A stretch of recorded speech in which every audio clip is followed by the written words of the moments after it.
কি খবর সবার, আশা করি সবাই ভালো আছেন।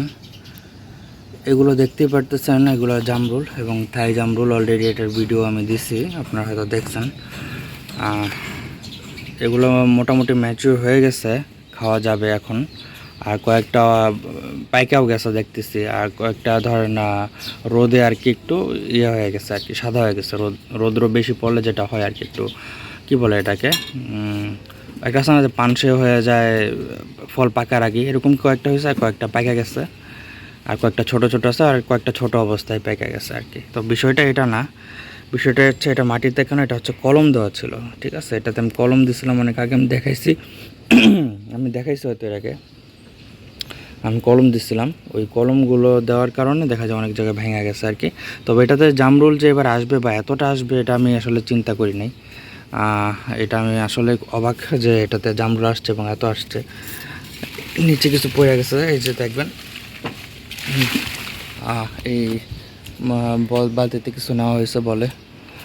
আর এই গাছটা থেকে পড়ছে আর কি, এই যে নতুন একটা কলমের গাছ বলছিলাম যে এটা হচ্ছে মাদার প্ল্যান্ট, এটার থেকেই করা এই গাছটা। এই যে এই ডালাটা ভাঙছে এখান থেকে।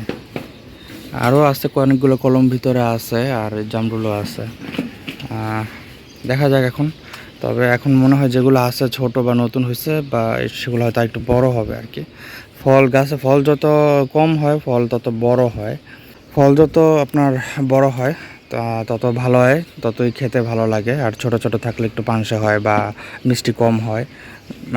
দেখা যায় পুরোটাই হয়তো বিচি থাকে, অথবা মাংস কম হয়, কোষগুলো কম হয়। মাংস তো বলা যায় না, কোষগুলো কম হয়। এর জন্য আর কি খাওয়াটা, মানে ছোট থাকলে খাওয়াটা যায় না, তাই একটু ফল বাছাই করে দিতে হয়। পাখি প্রথম দিকে যতটুকু ফালাইতে দিবেন, সমস্যা নেই। নিজেরাও কিছু বাছাই করে দিবেন, মানে ঢাকা দেওয়ার পরেও কিছুটা বাছাই করে দিবেন। এতে করে হবে কি, ফলগুলো একটু বড় হবে।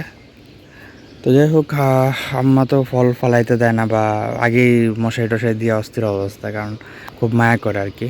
তবে এমন না যে আমরা পাখিকে খাইতে দিই না। দেখা যাবে যে ফলগুলো মোটামুটি পাড়ার পরে প্রায় 1-1.5 কেজির মতো বা 1 কেজির মতো ফল থাইকা যায় গাছে, যেগুলো পাখি খায় আর কি।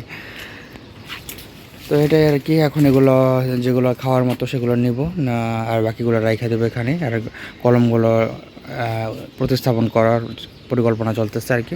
তো দেখি কি করা যায়। তো আশা করি সামনে আরও আপডেট দেব, আর আপনাদেরও ভালো লাগবে। আর যদি ভালো লেগে থাকে একটা লাইক কমেন্ট অবশ্যই করবেন। আল্লাহ হাফেজ, ভালো থাকবেন।